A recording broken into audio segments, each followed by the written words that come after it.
Shalom my dear friends. இந்த நாளிலே நம்முடைய தேவனாகிய கர்த்தர் ஒரு வார்த்தையை நமக்கு நினைப்பட்டுக்கிறார். ஏன்னா இன்னைக்கு நாம் நிறைய பிரச்சனைகளை பார்க்கும் பொழுது, நிறைய சோதனைகளை பார்க்கும் பொழுது, நாம் திரும்புகிற இடமெல்லாம் அங்கே பிரச்சனைகளும் பாடுகளுமா இருக்கிறதை பார்க்கும் பொழுது நமக்கு ஒரு பயம் வரும். நான் இவ்வளவு அதிகமா முயற்சி பண்றேன், ஆனா அங்க பிரச்சனை வருது.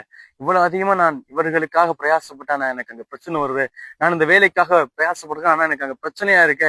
இவ்வளவு கஷ்டப்பட்டு நான் இந்த இடத்துல சீட்ல வந்து உட்கார்ந்துருக்கேன், ஆனா எனக்கு இங்க பிரச்சனையா இருக்குன்னு சொல்லி நம்ம கலங்கி கொண்டிருப்போம். இன்றைக்கு ஒருவேளை அந்த நிலையில இருக்கிற நம்மை பார்த்து தேவன் கூறுகிறார், இது எதனால நான் இங்க வந்தேன், இந்த சீட்டுக்கு நான் வராம இருந்தா கூட சந்தோஷமா இருந்திருக்கும், இந்த வேலைக்கு நான் வராம இருந்தா கூட சந்தோஷமா இருந்திருக்கும், இந்த குடும்பத்துக்கு நான் வராம இருந்தா கூட சந்தோஷமா இருக்கும்னு சொல்லி நிறைய சிந்தனைகளை நாம் சிந்தித்துக் கொண்டிருப்போம். ஆனாலும் இன்றைக்கு நம்முடைய தேவன் நினைப்பட்டுகிறார் அப்படின்னா, நீங்க பயப்பட வேண்டாம், நாம் பயப்பட வேண்டாம் நினைப்பட்டுகிறார்.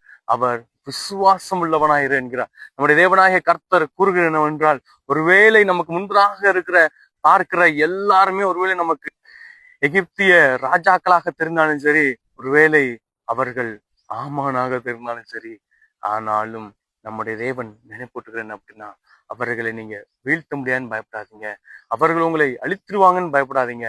நீங்க விசுவாசம் உள்ளவர்களா இருங்க. நாம் விசுவாசம் உள்ளவர்களா இருக்கணுமா? நாம் விசுவாசம் உள்ளவர்களா இருக்கும் பொழுது, நாம் தேவன் நமக்கு இந்த காரியங்கள் தந்திருக்கிறார், இந்த வேலையை தந்திருக்கிறார், இந்த இடத்தை நமக்கு தந்திருக்கிறார், இந்த நன்மைகளை தந்திருக்கிறார், இது நிச்சயமா ஒரு நோக்கத்தோடு தந்திருப்பார் என்பதை உணர்ந்தவர்களாய் பயப்படாமல் விசுவாசம் உள்ளவர்களா இருக்கும் பொழுது, அவைகளின் நன்மைகளை, அவைகளின் மூலமாய் கர்த்தர் நம்மை வைத்திருக்கிற அந்த மேன்மைகளை நாம் சுதந்திரித்துக் கொள்ள முடியும்.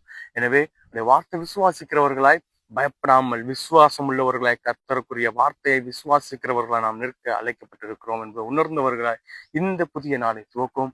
தேவன் தாமே நம்மை ஆசீர்வதிப்பாராக. God bless you all.